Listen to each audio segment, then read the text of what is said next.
દર્શક મિત્રો, નવજીવન ન્યૂઝમાં આપનું સ્વાગત છે. થોડા દિવસ પહેલા સુરતમાં એક લોક ડાયરો ગજવતા દરમિયાન લોક સાહિત્યકાર માયાભાઈ આહિર દ્વારા એક નિવેદન આપવામાં આવ્યું હતું કે જે લોકો પોલીસ અધિકારીઓને આવું કહે છે કે તમે અમારા ટેક્સના પૈસે પગાર લો છો, તે રાશનના ઘઉં ખાતા હોય છે. આ નિવેદન બાદ ગુજરાતભરમાં અનેક પ્રકારની ચર્ચાઓ વેગવાન બની છે. ને આપણી સાથે રાજકોટના પાટીદાર સમાજના આગેવાન પરસોત્તમ પીપરિયા જોડાયા છે, જેઓ સોશિયલ મીડિયાના માધ્યમથી કેટલાક સણસણતા સવાલો લોક સાહિત્યકારો, ગુજરાતી કલાકારોને પૂછી રહ્યા છે. તેમની સાથે સીધો સંવાદ કરીએ. પરસોત્તમભાઈ, નવજીવન ન્યૂઝમાં આપનું સ્વાગત છે. પરસોત્તમભાઈ, ગઈકાલે સોશિયલ મીડિયા પર ફેસબુકના માધ્યમથી આપે એક પોસ્ટ લખી હતી ને આ પોસ્ટ દરમિયાન રાજકોટમાં એક કાર્યક્રમ હતો જેમાં લાખો રૂપિયાનો ખર્ચો લોક સાહિત્યકારને પૈસા ચૂકવવામાં થયો હોય સરકારનો, તેવી વાત જાણવા મળી. તો પહેલા તો આ એક નિવેદન માયાભાઈ આહિરનો વાયરલ થઈ રહ્યો છે. નિવેદનને લઈને શું કહેશો ને ત્યાર પછી તમારી એક વિધેયક સ્ફોટક પોસ્ટ સામે આવી, શું કહેશો આ બાબતમાં? માયાભાઈ આહિરે એક પોલીસના કાર્યક્રમમાં અમાનવીય પોસ્ટ અમાનવીય રીતે જાહેર કરેલું કે ટેક્સ નહીં ભરનાર અને રાશનનું ખાનાર, ઘઉં ખાનાર વ્યક્તિઓ પ્રશાસનને એમ કહે છે કે તમે અમારો પગાર ખાવ છો. આ બાબતે જ્યારે માયાભાઈએ ડાયરા દરમિયાન કહ્યું તે અમાનવીય હતું. માયાભાઈએ ડાયરાના દાયરામાં વાત કરવી જોઈએ. ડાયરાની કોઈ બાબતો સામે અમને વાંધો હોઈ શકે નહીં. ડાયરાની કોઈ પણ બાબતો આવકાર્ય છે. માયાભાઈને કમાવાનો પણ એમને અધિકાર છે. એના પ્રોફેશનલ પ્રમાણે, એના કૌશલ્ય પ્રમાણે તે પોતાનો ચાર્જ વસૂલ કરી શકે છે, તેનો પણ વાંધો નથી. પણ જે લોકો આલોચના કરે છે શાસકોની, તો શાસકોની આલોચના કરનાર ઉપર આવી અમાનવીય ટિપ્પણો કરવી જોઈતી નહોતી. કયો વ્યક્તિ ટેક્સ નથી ભરતો ભારતમાં રહેનાર? ભિખારી પણ ટેક્સ ભરે છે. એને ભીખમાંથી મળેલ રકમમાં એને જે કાંઈ ખર્ચ કર્યો હોય તેમાં જીએસટી ભરે છે. તેમ છતાં એમ કેવું ટેક્સ નહીં ભરનાર અને કૂપનના અનાજો ખાનાર આ રીતે પોસ્ટ કરે છે, એ ગેરવ્યાજબી હતું. એટલે અમે તેમનો વિરોધ કરેલો. બરાબર. સર, આ જે પરિસ્થિતિ નિર્માણ થઈ છે, આજે પણ તમે એક પોસ્ટ લખી છે. માયાભાઈ આહિરના સમર્થનમાં ઘણા ગુજરાતી કલાકારો આવ્યા છે ને તેમણે જે કામ કર્યા છે, શિક્ષણની વાત હોય, હોસ્પિટલની વાત હોય, તે મુદ્દે એવું સમર્થન કરી રહ્યા છે ને પછી તમે પોસ્ટમાં ફરી પ્રહાર કર્યા છે. તાતા અને બિરલાએ પણ અનેક માનવીય કામો કરેલા છે. ટાટા હોસ્પિટલો ચાલે છે.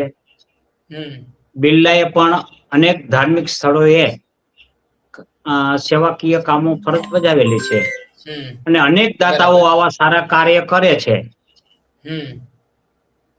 એમ માયાભાઈએ કર્યા હોય તે પણ આવકાર્ય છે. પણ માયાભાઈએ સારા કાર્ય કર્યા એટલે તેમની કોઈ પણ બાબતને ગેરવ્યાજબી રીતે ઉજાગર કરવાની પરવાનગી મળી જાય છે. સારા કાર્યક્રમનો અમે પણ વખાણ કરીએ, સારા કાર્યનો અમે પણ વખાણ કરીએ. આવકારીએ છે, અમે એને આવકારી છીએ, વખાણી છીએ. પણ એની બીજી બાજુએ જે એના પોસ્ટ કરેલી છે એટલે કે બોલેલા છે એ બરાબર નહોતું. એટલે બેયને એકબીજા સાથે તોલી શકાય નહીં. સારા કાર્યનું ફળ ભગવાન સારું આપે છે અને નબળું કાર્ય કર્યું તો ભગવાન નબળું આપે છે. ત્યાં કોઈ સેટ ઓફની પદ્ધતિ નથી હોતી કે સારું કાર્ય કરે એટલે નબળું કાર્ય કરવાની છૂટ મળી જાય. બરાબર. એવી રીતે સારું કાર્ય કરે એટલે એ અમાનવીય રીતે વર્તી શકે નહીં. તો પરસોત્તમભાઈ, હવે આ જે આખો વિવાદ ચાલી રહ્યો છે, લોકો પણ ખૂબ નારાજ છે. સોશિયલ મીડિયા પર જે ટીકાઓ થઈ રહી છે, જે વિરોધ થઈ રહ્યો છે માયાભાઈ આહિરનો, તો શું માંગ છે આપની આ બાબતમાં? અમારી તો કોઈ માંગ નથી. અમે તો એમને માત્ર જાગૃત કરીએ છીએ. અમારી શું બીજી માંગ હોય? તેમને સ્વતંત્ર રીતે જીવવાનો અધિકાર છે. તેમના વિચારો છે એ પ્રસ્તુત કરવાનો તેમને અધિકાર છે. એમાં અમારી શું માંગ હોય?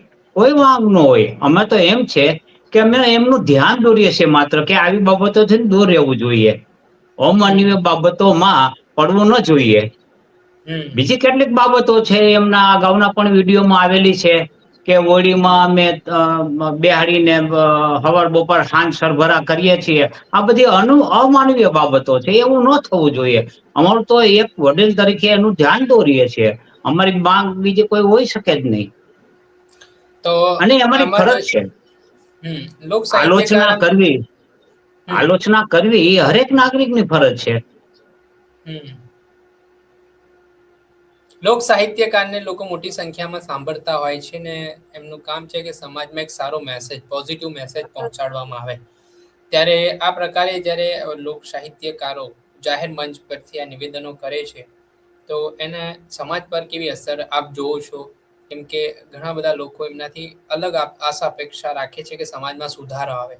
પણ આ પ્રકારે અમુક વાર સરકાર તરફી પણ જ્યારે સાહિત્યકારો નિવેદનો કરે કે એમની વાહવાહી કરે, તો આ બાબતમાં જનતાનું શું કહેવું છે? જનતા શું વિચારે છે આ સ્થિતિમાં?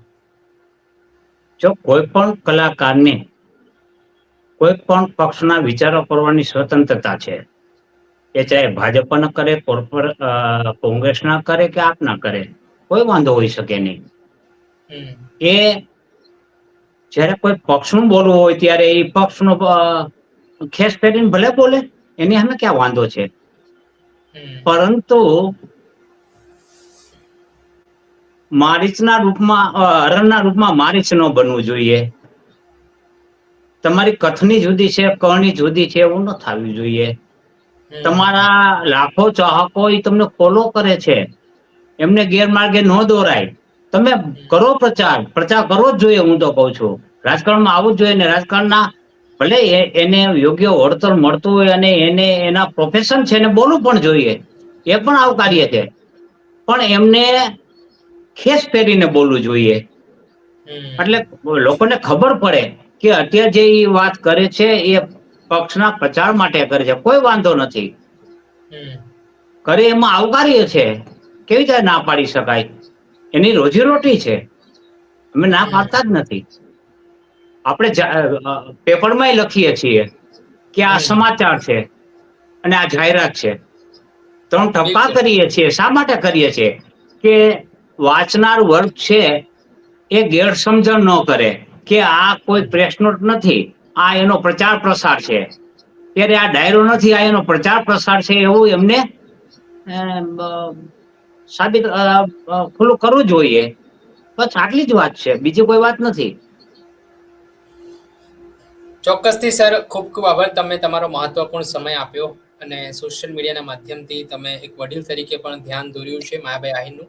જોવાનું એ છે કે હવે તેઓ માફી જનતા સમક્ષ માંગે છે કે કેમ, કે ઘણા બધા લોકોની લાગણી આનાથી દુભાઈ છે કે જે સોશિયલ મીડિયા પર આ વિડીયો મૂકી રહ્યા છે કે ભાઈ આ રીતનું નિવેદન તમે જનતા માટે ના આપી શકો. જોવાનું રહ્યું કે હવે માયાભાઈ આહિર આ બાબતને લઈને શું નિર્ણય કરે. આપણે સાંભળ્યા હતા પાટીદાર સમાજના આગેવાન પરસોત્તમભાઈ પીપરિયા. તેમણે સોશિયલ મીડિયાથી એક વડીલ તરીકે ધ્યાન દોર્યું છે અને કહ્યું છે કે માયાભાઈ આહિરે એક ડાયરામાં લઈને જો વાત કરી હોત તો આજે તેમનો આટલો વિરોધ ન થયો હોત. હવે આગામી સમયમાં જોવાનું રહ્યું કે માયાભાઈ આહિર આ મામલામાં માફી માંગે છે કે કેમ, તે આવનારા સમયમાં ખબર પડશે. પરંતુ હાલ સોશિયલ મીડિયા પર માયાભાઈ આહિર વિરુદ્ધ લોકોનો ભારે રોષ જોવા મળી રહ્યો છે. દર્શક મિત્રો, આવા જ વિડીયો જોવા માટે, આવા અપડેટેડ વિડીયો સાથે આપને મળતા રહીશું, મુલાકાત કરતા રહીશું. એટલે નવજીવન ન્યૂઝ જોતા રહો, લાઈક કરો અને વધુમાં વધુ શેર કરો.